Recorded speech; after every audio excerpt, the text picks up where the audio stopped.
Welcome to the Bookshop at the End of the Internet. This podcast is dedicated to helping book lovers discover new authors. Like all the best bookshops, this podcast is filled with all kinds of books and all kinds of authors. So tune in, browse around, find a new author, and discover a new favorite book at the Bookshop at the End of the Internet. I'm Stacey Horan, author, book lover, and host of the Bookshop at the End of the Internet. This is episode number 175. For more information about this or any of our episodes, go to my website, staceyhoran.com. If you enjoy the podcast, leave us a review, like us on social media, and share us with your friends, family, and fellow readers.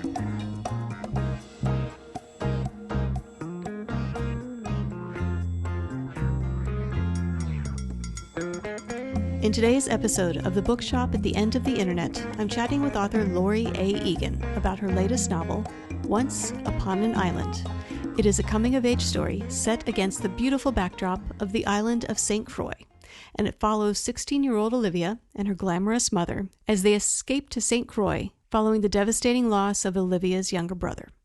On the island, Olivia befriends a mysterious Czechoslovakian woman named Sofiya, and the two bond over their mutual grief as long-buried secrets come to light.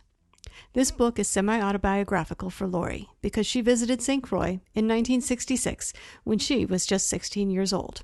The island left an indelible impression on her, and she promised herself she would write a book about it someday. So nostalgia finally led her to put the idea down on paper, more than half a century later. In this episode, I'll chat with Laury about her writing journey, the similarities between herself and her main character, Olivia, and why she wanted to explore the reasons people come to islands and how they are changed as a result of their visit, as well as a few other things coming up.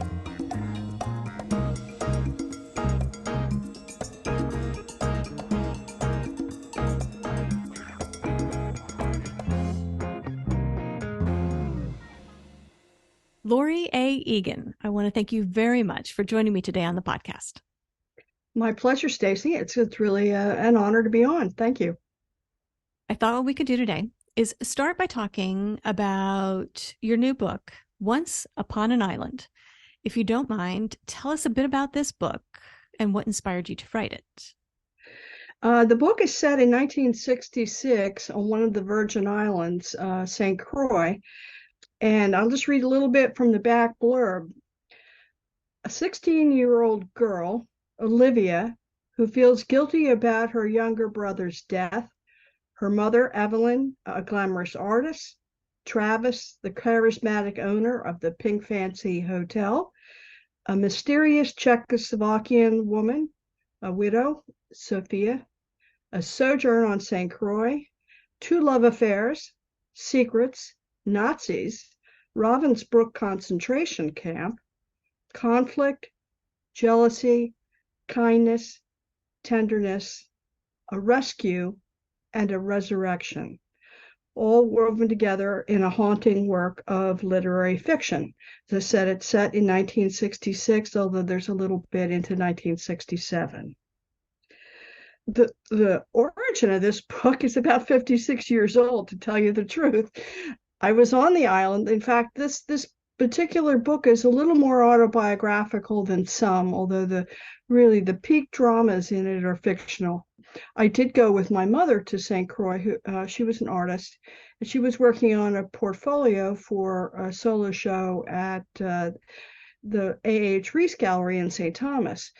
And at this point, as a 16-year-old teenager, I, of course, was having some friction with my mother, and I had just finished reading Lord of the Flies by William Golding, and it occurred to me that it would be a really interesting idea to write a novel about why people come to islands and why and how they change once they get there.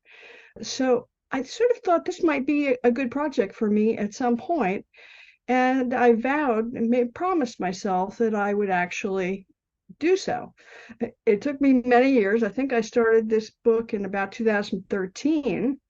So a lot of years in the making, and then, with vagaries of polishing and editing and various, waiting for publishers, it's taken me this long. So this is a really interesting project that I thought of when I was 16. What finally made you decide, okay, I'm ready now to put this decades old idea down on paper?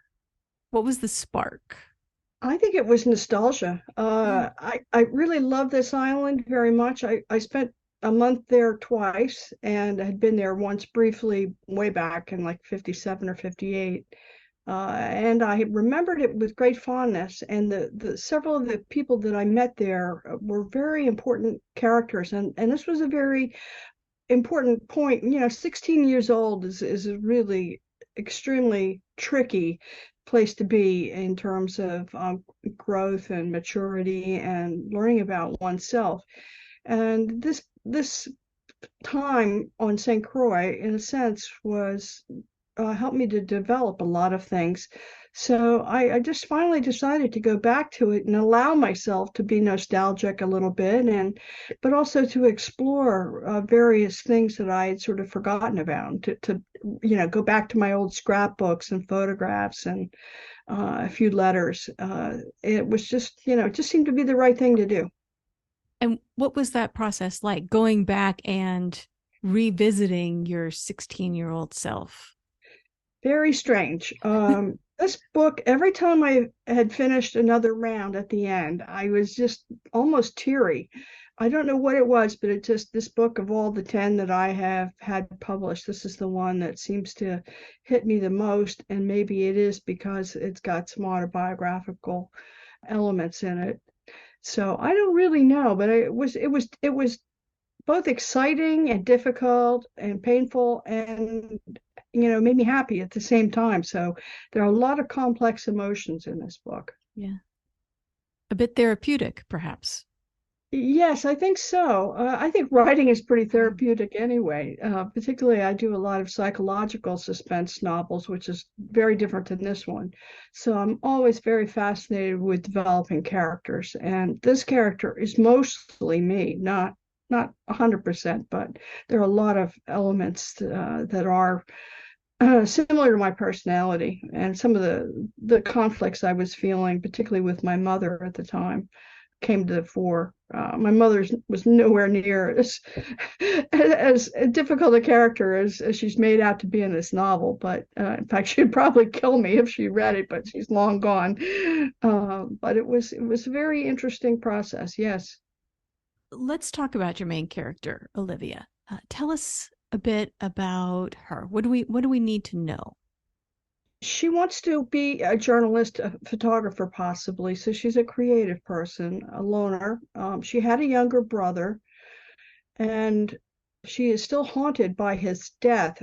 They had gone fishing on a dock at night, and he must have fallen into the water, and they never found his body. And her mother sort of blames Olivia, and her father blames her mother for not paying attention to the fact that the two went out at night, although really that was just displacement of his own frustrations and angers. But they both sort of shut down afterwards. So she is really a very solitary girl, very sensitive, and is trying to make sense out of her life and what she should do. And she's sort of in that the throes of no man's land because she can't physically do much because of her age and the circumstances. So she's sort of searching for herself and who she is and how she's going to differentiate herself from her parents. Let's talk about the supporting cast because you've got quite a few of them in this book. Are there any standouts for you? Any particular favorites to write, either because you just really love the characters or maybe you love to hate the characters?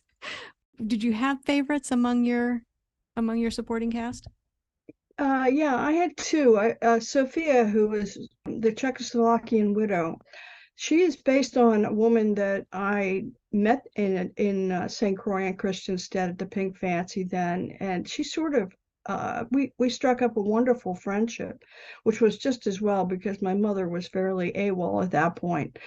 And so I based a lot of her personality and some of her history on, this Elena character. I made up the Ravensbrück concentration camp story, but I suspected that there was much more there to her history in real life than what she told me. She did say she had worked with the resistance on the front lines in Czechoslovakia during World War II. And she was very enigmatic, very sad and depressed, but funny and really a wonderful character. So I couldn't resist going back with her. In fact, that was probably the most nostalgic part of the book. The other one is the owner of the Pink Fancy, who was based on the owner then, who was one of the most charming, attractive men I've ever met. And he had just a great laugh, and I enjoyed him so much. So he's just a bright spot in this book all the way through. Let's talk about the setting for the book. So you have it set in St. Croix in 1966. Yes. Tell us a little bit about the island and and in particular, the island in that time period. Well, I've been actually in contact with quite a few people that were there then that are either have returned to the United States or are still residents. It was a turbulent time because there was a certain amount of friction going on socially. There were shortly after we left, there was a major killing at the Fountain Valley Golf Club. And I remember just before we arrived, there was a shotgun killing in one of the local areas outside of Christiansted. So there was a little bit of turmoil. And on the other hand, this is a beautiful, fascinating island. It has a rainforest on one side and a desert with cactus on the other, and some of the most beautiful reefs and mangrove groves and all kinds of things all over the island. It's very unusual. It was one place where Columbus actually landed and had a skirmish with the local people. And they always say that this is the only time he actually stepped foot on any place that later became the United States and St. Croix as a territory. As you were plotting out the book, how did you decide what parts of your own story would go into the plot and what you wanted to leave out of the plot? Was there anything you decided, I'm not going to put that in, that's a little too personal? Or were there gaps, say, in memory or story, and you had to make this up? And how did you decide? How did you find a balance? I didn't really leave anything out too much, but I did stretch the drama a lot in places. For example, I didn't have a brother who died. That is completely fabricated. And there is another dramatic scene that is fabricated completely. Although I did have a young boy when I was changing my clothes in the closet from being in the pool, he did come into the room and steal my a ring on my dresser. So I stretched that scene quite a bit. And then what happened to Sofiya, I made up the concentration camp story, although it felt very organic with the little bit I knew of her. So I didn't sort of alter too much, but I mostly stretched or invented new stuff.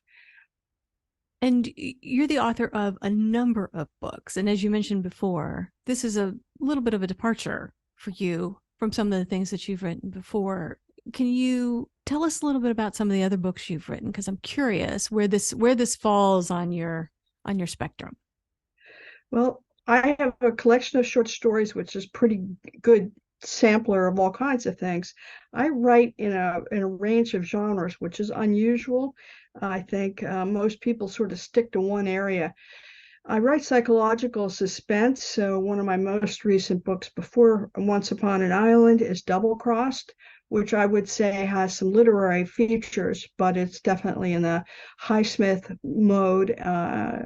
It's about a woman who thinks she has found her perfect lover, and look out. Double Cross is very well titled, shall we say. And then before that, I had literary suspense, Wave in D minor, which is probably has some similarities to this book, Once Upon an Island. It's about a young opera composer who has been granted the use of her patron's house up on the Maine coast during the winter. So the house is a big player, and you got blizzards and wind and all kinds of interesting characters. And it's not only about the creative process, but it's also about, her life and some of her, confusions about who she's attracted to. And she's writing an opera based on the relationships between Virginia Woolf and Vita Sackville West and Violet Trefusis. So I was able to write some lyrics for this opera that I inserted. It's not, heavily laden into the book, but it was so much fun trying to write in the style of Woolf and Vita Sackville West. Those are two that are recent. I have a young adult novel, Turnabout, which is a little more of a romance and a coming of age story, and a number of others. So I really am. I even have a comedy, Fabulous, and Opera Buffa, which is came to me when I was sitting on my deck one day, and this voice came in, and he was so funny. He was a young gay guy who was a tenor opera singer again, and he had been hired to sing soprano in a production, and he was going to run all over New York City with wigs, etc. So he wouldn't go away when he came in. So I just sat down and started typing, and his voice came through. So that's a particularly fun book for a nice change of pace. You mentioned, like for the example, that last book, the idea, the voice came to you, you started writing. What is your process for writing? And is it consistent across your books? Does it vary by the idea or the genre? Well, I've had a couple of characters come to me like in Fabulous, and also A Bittersweet Tale. The guy there came in with his name, and I typed in the name, and out he came. And that's happened once or twice in short stories. Sometimes it's the setting, like my first book, Jenny Kidd, was set in Venice, which a place I've been and photographed quite a bit. So I wanted to do something using the sort of brilliant, shiny outside of Venice with that dark flip side, showing the facade. And so again, this was psychological suspense. So there have been a few. Mykonos I used in The Ungodly Hour. So the setting sometimes is important. Sometimes it's the main character. At other times it's a what if kind of proposition that occurs to me. So those are the three primary inspirations for books. And do you tend to pants your books, or are you more from the plotting school? It really depends on the book. In most cases, well, in some cases, I know what the ending is going to be, but I don't know how I'm going to get there. Other times, I really let it become organic. And as I get to know the characters, they begin to say, okay, well, this is sort of the way this should go. So I follow their lead as much as possible. And then, of course, try to go back and make sure everything is logical to the end. I don't sit around with a lot of index cards or notes. I don't plot everything out. I'm not one of those, but I do things like timelines. I also write characters with all their descriptions. And quite often I will do a house plan or other important things so I know where everybody, all the rooms are and how you get around in the house. And so for Once Upon an Island, did you have the entire story idea in your head before you started writing? Is that one where you knew what was going to happen at the end and how you were going to get there? Yeah, I based that on what really did happen, but I would say the last maybe half of the book, where a lot of revelations, particularly about Sofiya's life, comes out. I let that just unroll according to what felt comfortable, and then I did some intertwining with the two, the girl and the woman, with their experience. So I didn't know everything, but I knew where it was going to end, and that's a good example of that. You mentioned this one you were particularly proud of, and before we started the call, you also mentioned that you might be willing to read a bit for us. I would love to read a little bit of the short prologue. This is one of the pieces I don't know how many times I've rewritten this thing, but I'm really pleased with it. So yeah, I'd be happy to. Prologue. Islands are places where you discover who you are, even if your unconscious intention is to avoid self-discovery. At first, you bask in the hot sun in the turquoise sea rift with aquamarine, beneath undulating fans of green palm trees. The rum daiquiris taste delightful. Everyone and everything is fun. But eventually, the shorelines become walls into which you collide, and the romantic magnetism of your tropical paradise turns into claustrophobic confrontation. Then, if you don't escape, the gentle trade winds gain force, casting you upon a sharp reef where you will be slowly broken apart. Those who yearn for Bali High are often people seeking geographical circumcision and miles of ocean to disconnect them from their mainland lives. People who are running away from their pasts, desperate to shed the bindings and responsibilities of their previous existences. Dreamers, misanthropes, drunks, widows and widowers, depressives, small-time cons, loners, hedonists, and lost souls of every variety, including those who are still mostly innocent, as I was at age 16 when I visited St. Croix in August 1966. Regardless of my youthful years, I possessed secrets. Some I wished to keep from others, and some from myself. Once upon an island. Very nice. Very nice. Well, how do you follow this one up? Where do you go from? Because this one was largely autobiographical. So, what what is next for you? Where do you go after this? Well, I have a number of manuscripts out with publishers under consideration. One is a psychological suspense about a psychotherapist who all of a sudden realizes she's got a shadow, a stalker, and she is trying to figure out who it is. So we go through her case, her client sessions to try to figure that out. And then I have two partially linked novellas, which are magical realism, sort of like Wolf's Orlando or Tajuna Barnes' Nightwood. And this is a little bit of a expansion and stranger than The Swimmer, which I published, which was a literary work with a little bit of magical realism. So I have those, and right now I'm working on one that's again sort of psychological literary suspense about a boy who has dissociative identity disorder, which used to be called multiple personality disorder. And he is battling with one of his alters, his identity, who is actually doesn't like him very well. And so this alter is creating havoc. So this is the struggle between these two, and then the boy's own psychological trauma that he experienced as a young baby.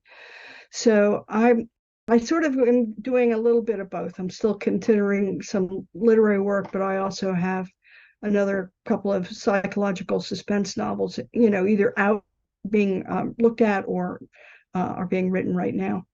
So you're busy. Yes, I work 7 days a week. When did you start writing? Have you always been a writer?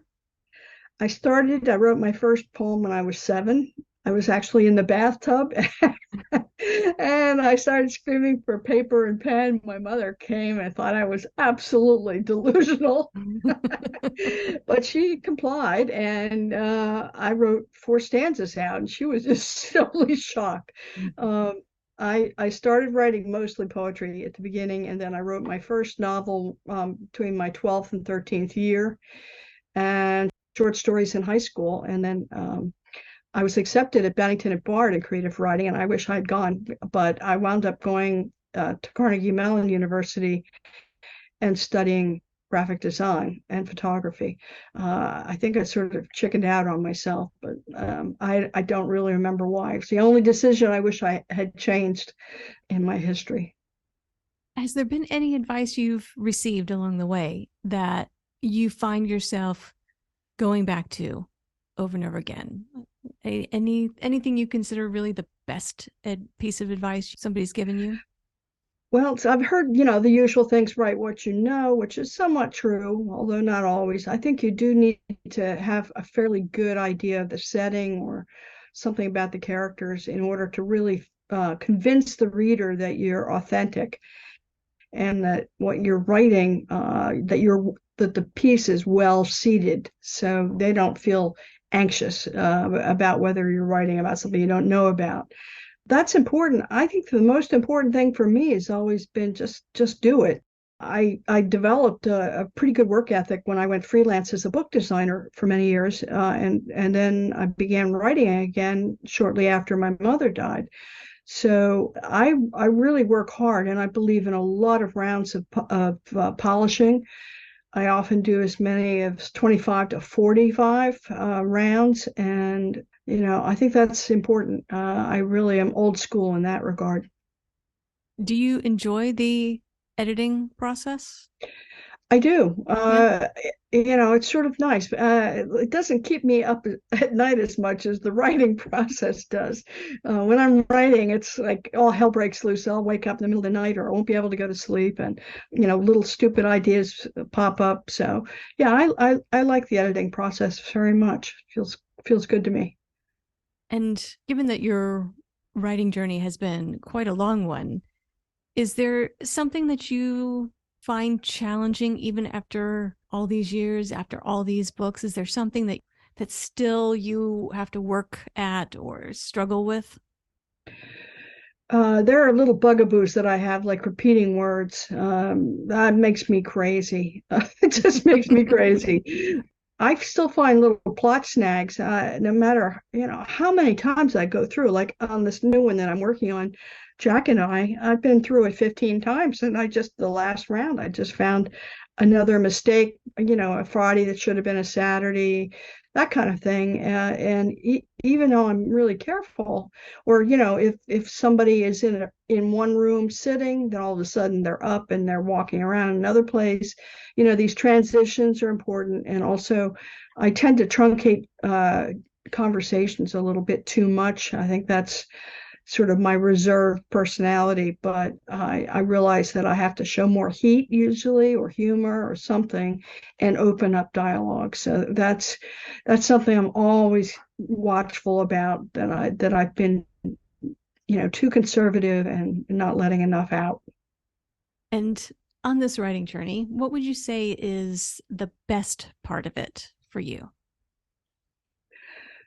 I really like the process of writing itself. I mean, I love writing beginnings. I could just sit and write beginnings. They're very difficult because you want to get that hook in the reader's mouth right up in the front, and you want to say what the book is about at the same time.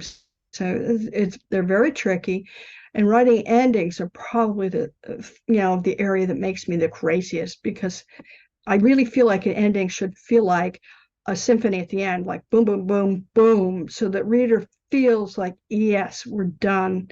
And that sound and meaning are really difficult to achieve. So I spend a lot of time both fore and aft on books. Yeah, I would say writing beginnings, that's probably not a typical answer for most authors. I think a lot of people struggle with the beginnings. Like, as you said, they're one of the most difficult parts to write. Yes, and yeah, I think, and you want to give a lot of information, but you don't want to do an information dump right at the beginning, like telling the reader everything about the setting, the main character, what's going to happen. So you've got to leaven that out bit by bit, but yet you still have to set the stage. It's very difficult. Yeah. Well, if people want to learn more about you, all of your books, things that you have going on, new releases, that sort of thing, where can they go to find you? I'm pretty much all over the place. um, as long as they put in my middle initial, and it's Laury, Laury, and then A, and then Egan, Egan. I have a website, I have a blog, I'm on Facebook, Twitter, Instagram less. So, and any research, Googling will give you a lot of opportunities to find me. And all of my books are available both in ebook as well as paperback. So I'm pretty much everywhere. Easy to find. Good, good. Well, Laury, I want to thank you very much for joining me today on the podcast. And I want to wish you luck with Once Upon an Island. And we'll keep our fingers crossed for the books that you have out and the works in progress. So congratulations on everything you've accomplished so far, and best of luck with the rest of your writing journey. Thank you so much, Stacy. It's been a real pleasure. The Bookshop at the End of the Internet is a podcast dedicated to helping book lovers discover new authors. Like any good bookshop, this podcast features a wide variety of books by the equally varied and interesting authors who felt compelled to write them. This podcast gives you a chance to meet these wonderful writers and discover your next must-read book. Listen to the authors describe their books and tell you their stories in their own words. My interviews feature books from all genres and authors from all walks of life, including those who are indie published, as well as those published by small presses and large publishing houses. Looking for unique, not so easy to find books for yourself, a friend, or a book club? Tune into this podcast and find your newest favorite author, or maybe a soon-to-be bestseller. This podcast, like all the best bookshops, is filled with all kinds of books and all kinds of authors. Tune in, browse around, find a new author, and discover a new favorite book. You never know what treasures you might find in the Bookshop at the End of the Internet.